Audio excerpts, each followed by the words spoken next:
everyone, so in this video I'm going to be showing you how to thread on the Brother PR680W, but this should work on any Brother multi-needle machine, whether it's a 6 or a 10. I am going to be showing you guys 2 ways to do it. One of them is more so a tip, but stay tuned because that will be at the end. Let's get started. Alright y'all, so I'm going to be hooping this green one, and I'm going to be hooping it at the third one. So basically how you would count 1, 2, 3. This is the third needle. First you're going to want to take your thread and make sure that it's actually on the spool. Then you're going to want to take your thread and go up to the first hole. So that's over here on this line, and you're going to put the thread through that. Then it's going to be a second one, and you're going to want to hoop the thread, and you're going to want to thread it through this one as well.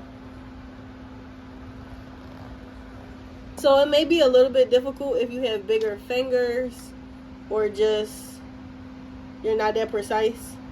So it always typically takes me a minute, but once I get it through this second one, I pull out some, and then it's going to be the same exact thing that looks like this. So once you're done with the second hole, you'll put it through the third one, and the third one looks exactly like the second.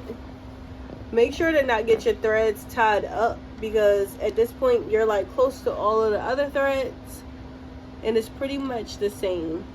So pull it through, and then you're going to put it through the latch, and when you put your thread through the latch, you'll hear it. So either it'll pick up, and then you're going to want to follow the pattern that's literally on the machine. So if you can see, there's lines on the machine that tell you like where to follow with your thread. So you're going to go down, behind, and around. This is the third knob that you're going to want to wrap your thread around, and then you're going to want to go back around and over. And then on the third one, it's another latch. You're going to want to put your thread through the latch, and you may have to hold your thread on both sides just to get a little bit of tension. Put it under, and then right here you're going to pull your thread down, around, and then through this loop right here. So this is a little tedious, guys, but once you get it, you got it. So you're going to pull the thread down,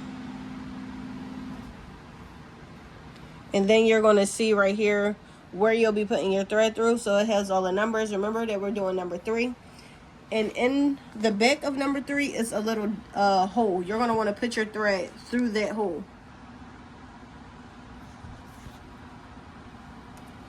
and then pull it down. Once your thread is through the hole, now you're going to be threading your thread basically with the needle. So I like to have my machine on at this point, and I'll typically go to my machine screen.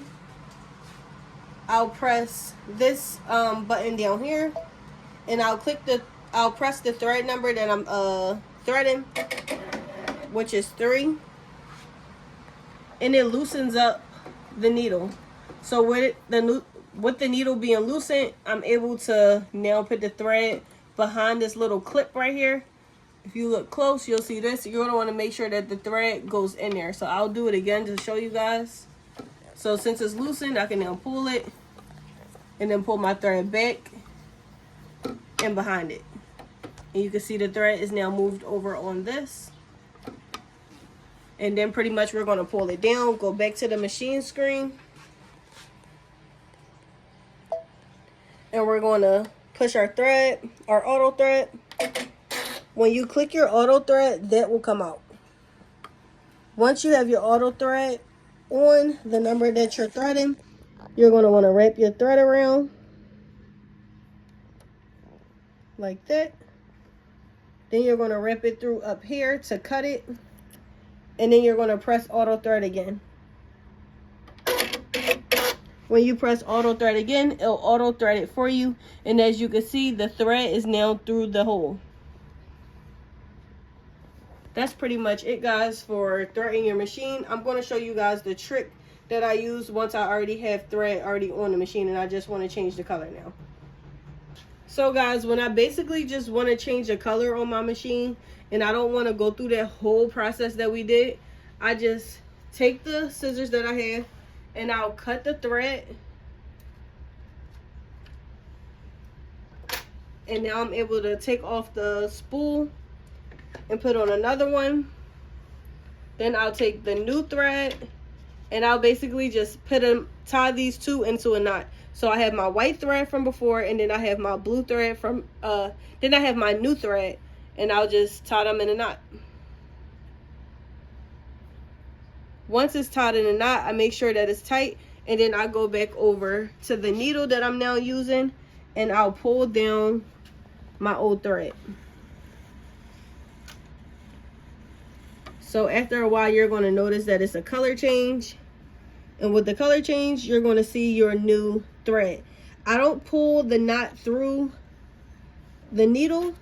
I typically just pull it the opposite way so that it doesn't go through the needle. And then you'll see it. And then you're going to do your auto thread like you would before. Make sure that the thread is actually hooped with the machine. So I'm going to just cut this.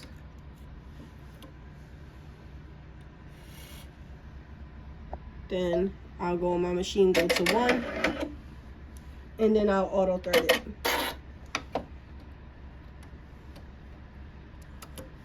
Press auto thread again, and then there you go. That's a quick and easy way to thread your machine when you already have different colored threads on the machine.